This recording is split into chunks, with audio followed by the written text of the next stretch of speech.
tutti, ciao.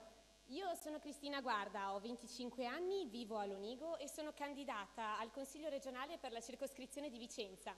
Mi permetto di rompere il ghiaccio raccontandovi quanto io sia felice ed emozionata nell'essere qui tra voi oggi, perché ho un compito davvero molto interessante e importantissimo. Sono qui per entusiasmarvi raccontandovi di tutte quelle persone che hanno scelto di sostenere Alessandra, mettendo a disposizione i propri talenti e i propri sogni nella lista civica Alessandra Moretti, Presidente per il Veneto.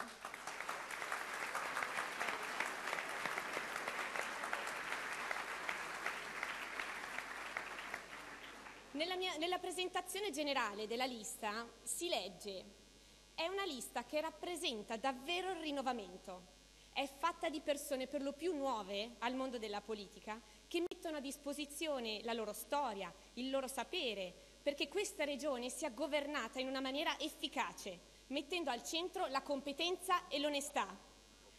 Io ho avuto modo di conoscere alcuni dei miei colleghi.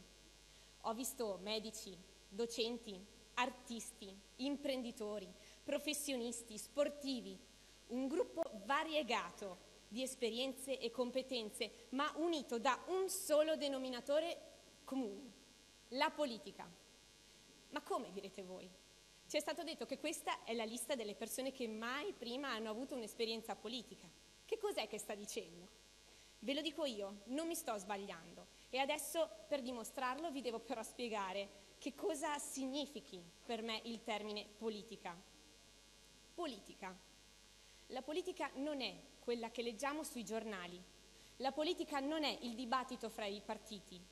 La politica non è soltanto quella vissuta negli organi istituzionali, nei consigli comunali, nelle campagne elettorali. Politica è sincero servizio al prossimo, è umile desiderio di contribuire a migliorare. Grazie. Politica è umile desiderio di contribuire a migliorare la comunità in cui si opera. Politica è una tra le massime espressioni d'amore per l'ambiente, per la realtà sociale in cui noi viviamo. Ed è per questo che il team Alessandra Moretti, Presidente per il Veneto, è la lista civica che incarna la professionalità di quel cambiamento desiderato, domandato, urlato continuamente in questa campagna elettorale. Chi è a servizio del malato? Chi si adopera nel valorizzare la storia e l'arte del nostro territorio? Chi si dedica alla famiglia, ai giovani, ai bambini, agli anziani, agli emarginati?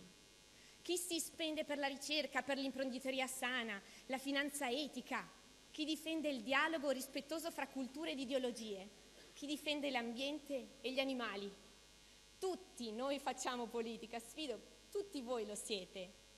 E tutti noi siamo chiamati, qui e ora, a difendere con coraggio questa politica, umile e rispettosa, capace di un estremismo, un sano estremismo, che è l'estremismo del dialogo.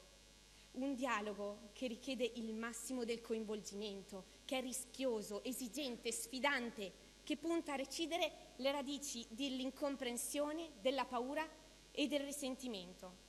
Per questo ho deciso anche io di far parte di questo team, donando la mia competenza, la mia esperienza a questo progetto, ma soprattutto donando il mio grandissimo entusiasmo, perché come giovane io sono chiamata a difendere il futuro della nostra comunità, in memoria di tutti quelli che hanno sofferto, lottato e dato la vita perché io potessi esprimere liberamente il mio pensiero e dedicandomi con passione al mio paese, alle persone che mi circondano, che hanno il diritto di sapersi rappresentate da persone competenti, disponibili all'ascolto, collaborative e trasparenti. Questo è il progetto della lista di cui faccio parte, Alessandra Moretti, Presidente per il Veneto. Un servizio tenace e collaborativo per rispondere ai bisogni della comunità, perché il Veneto, quello in cui noi crediamo, è quello che merita di più. Grazie.